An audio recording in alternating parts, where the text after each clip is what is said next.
Bonjour, bonjour à toutes, comment il est? Toujours avec un grand plaisir et contentement d'Anker que m'y retrouve à Zot à chaque fois pour des recettes d'ici La Réunion, ce que nous fait ici. Aujourd'hui, on a fait un salade de choux de coco, ou si vous avez un chou de coco, Zot y prend les choux de palmis. Hein, le chou de coco, il est un peu plus doux que le chou de palmis. Hein, donc, tout y en sert ici à La Réunion. On a le chou de palmis, chou de coco, et la mamie utilise des choux de vacois. Donc, chou de vacois, moi jamais vraiment goûté. Bon, ben, faudrait un de ces quatre, mais essaye de faire aller. Pour ce salade-là, il va falloir nous des oignons. On fait une vinaigrette basique, simple même. Il ne faut pas aller trop avec de grandes choses en dedans. Hein. On va utiliser de l'huile de tournesol, mais nous pourrons utiliser pour ce recette-là un peu d'huile de coco qui va bien avec. Les gens n'aiment pas trop l'huile coco, mais par contre l'huile coco c'est une huile qui est assez neutre et très bon pour la santé. Il va couper les oignons comme vous l'avez vu là en petits cubes, hein, pas trop épais. Et quand on a fini couper, il met dans un bol ou dans un bol un peu plus grand. Là, on a fait un bol pour 2 personnes, donc sans plus. Hein. Il va ajouter de l'huile et du vinaigre. Si on a du jus de citron, bien. Normalement, c'est 3 doses pour 3 doses d'huile pour une dose de vinaigre. Donc après, il dépend de la quantité. Hein. Choisis de te mettre 3 petits cuillerées à café d'huile et je t'y mets une cuillerée à café de vinaigre. Si on a une grande quantité, azote de doser en fonction de ce que je veut faire. Il va falloir nous du poivre en grains que je vais préférer de bien écraser avant de mettre dedans, du sel. C'est tout. Il y a des gens où a dit que ils pourraient mettre autre chose en dedans. Il y en a mettre un peu d'huile de sésame ou d'autres huiles. Bon, moi, je n'ai pas mélangé l'huile du tout. Moi, j'ai préféré faire directement comme ça la vinaigrette. En ce qui concerne la vinaigrette, comme il dit, chacun a sa manière de faire. Certaines personnes y ajoutent une gousse d'ail écrasée à l'intérieur. Pour donner le goût, Nena y ajoute de la ciboulette, d'autres y ajoutent de la moutarde dedans. Mais ne pense pas faire un salade de choux de palmis ou de choux de coco, ajouter de la moutarde dedans, il y rend la situation.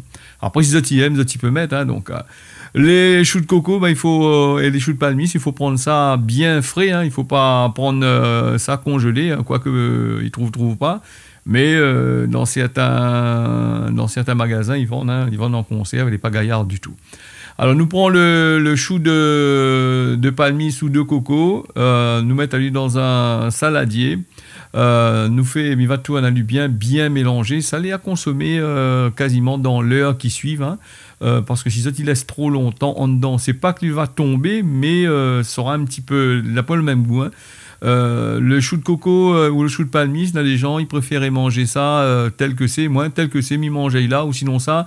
Vous n'êtes pas obligé de couper comme on l'a fait là, hein, en petites lamelles pour mettre dedans. Tu peux couper en bâtonnet, par exemple, en bâtonnet d'un demi-centimètre de long, faire la vinaigrette à côté, tremper dans la vinaigrette et utiliser tel quel. Ce salade-là, moi, on s'est avalu en règle générale en entrée. Et des fois, quand il fait chaud, il est agréable à manger. On peut le laisser aller un petit peu dans le frigidaire. Et quand il est bien frais, comme ça, les gaillards. Voilà pour la salade. C'est une affaire qui est très très simple. Hein. Ici, à La Réunion, nous n'avons ça. Mais les gens ils préfèrent le chou de palmis que le chou de coco, ou bien soit sinon ça le chou de vacois. Là, ils utilisent aussi du choca, là, le choca bleu. Hein, fait penser à moi à l'entre-deux, la fête du choca à l'entre-deux, où ça bonne la cuisine, les choux de choca en plein milieu. Hein. Donc les bons aussi, mais il faut bien dire que le palmis, il reste les affaires les plus gaillards. Mais le palmis, il faut bien regarder quand vous allez acheter parce que c'est un produit qui est assez cher et les carreaux de palmis, les assez surveillés parce que là, de moun, ça va couper, il ça voler un peu le bon palmis. Il faut bien regarder avec qui ça vous achète le palmis et les palmis, c'est un peu comme la vanille, il y a des poinçons dessus. Hein, les gens, ils poinçonnent le truc. Et quand tu achètes des choux de palmis en entier sur le bon chemin, fais très attention, bien regarder. parce que si ça te fait arrêter avec la loi, avec des choux de palmistes que cela a pu acheter sur le bord de chemin et il ne connaît pas c'est qui est le propriétaire, là, c'est risquable d'avoir des soucis. En tous les cas, c'est un plat, c'est une recette très très simple, très très facile à faire, très très bon, très goûteux, assez cher. Voilà, la recette est finie. Je remercie tout d'avoir suivi ça. Je donne à rendez-vous la prochaine fois pour une nouvelle recette réunionnais. Je tiens, beau serrer la repas. On y retrouve.